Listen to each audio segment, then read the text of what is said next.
ನನ್ನ ಮಾವ ನಿಮ್ಮಪ್ಪ ಧರ್ಮರಾಜ್ ನನ್ನ ಕೈ ಹಿಡಿದು ಮನೆ ತುಂಬಿಸ್ಕೋಬೇಕು. ಆಗ ನಾನು ನನ್ನ ಮಗಳ ಜೊತೆಲಿ ಬಲಗಾಲಿಟ್ಟು ಒಳಗೆ ಬರ್ತೀನಿ.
ನಿಜವಾಗ್ಲೂ ಆ ವ್ಯಕ್ತಿ ಜೈನ ಒಪ್ಕೊಂಡು ಮನೆಗೆ ಕರ್ಕೋತಾರ?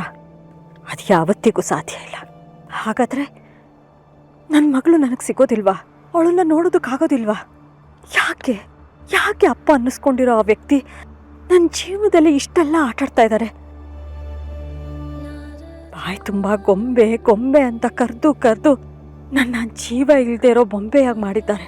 ಅವ್ರು ಕೀ ಕೊಟ್ಟರೆ ಕುಣಿಬೇಕು ಅನ್ನೋ ಹಾಗೆ ನಡೆಸ್ಕೋತಾ ಇದ್ದಾರೆ. ಇದು ಒಂದು ಸಾರಿ ಆ ವ್ಯಕ್ತಿನ ಅಪ್ಪ ಅಂತ ನಂಬಿಡ್ಲ? ಇಲ್ಲ, ನಾನು ಮಾಡಬೇಕಾಗಿರೋದು ಅದಲ್ಲ. ಇವರಿಬ್ಬರ ಮಧ್ಯೆ ಏನಾಗಿದೆ? ಯಾಕೆ ಒಬ್ರನ್ನೊಬ್ರು ಇಷ್ಟೊಂದು ದ್ವೇಷ ಮಾಡ್ತಿದ್ದಾರೆ ಅಂತ ತಿಳ್ಕೋಬೇಕು. ನನ್ನ ಮಗಳಿಗೋಸ್ಕರ ನಾನು ಇದನ್ನು ಮಾಡಲೇಬೇಕು. ಇಲ್ಲದೆ ಹೋದರೆ ಜೀವನ ಪೂರ್ತಿ ನನ್ನ ಮಗಳನ್ನ ನೆನೆಸ್ಕೊಂಡು ಅಳ್ತಾನೆ ಇರಬೇಕು. ಈ ಅಳು ಇವತ್ತಿಗೆ ಕೊನೆ ಆಗಬೇಕು. ನನ್ನ ಮಗಳನ್ನ ಪಡ್ಕೊಳ್ಳೋದಕ್ಕೋಸ್ಕರ ನಾನು ಗಟ್ಟಿಯಾಗಿ ನಿಲ್ಲಬೇಕು.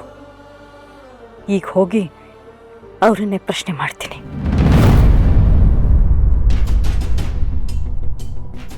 ಲಕ್ಷ್ಮಿ, ಮನೆಗೆ ಹೋಗೋಣವಾ?